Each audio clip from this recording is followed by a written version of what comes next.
اول حاجه عشان نعمل القلقاس نشوف ازاي هنختار القلقاسه الصح.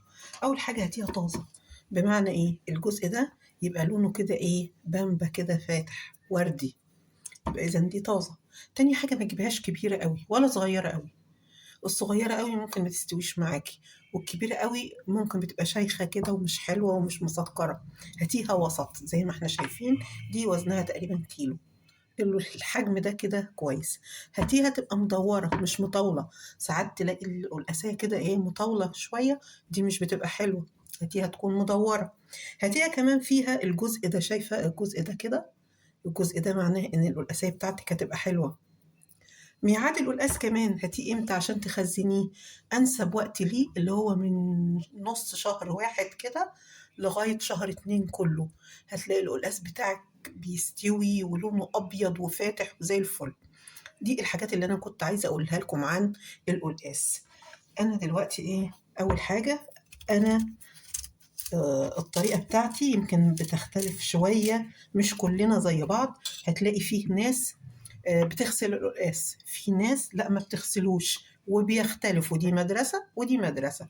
الطريقة اللي تريحك اعمليها، الطريقة اللي انت اتعودتي عليها اعمليها.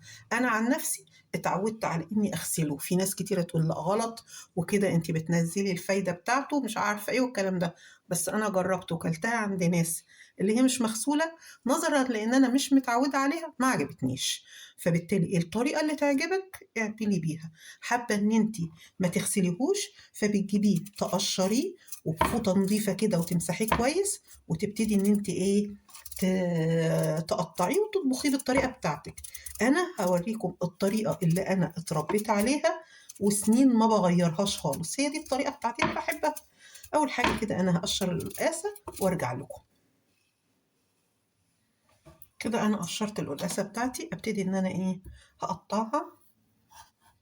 طبعا عايزة سكينة حامية عشان ايه تقطعيها.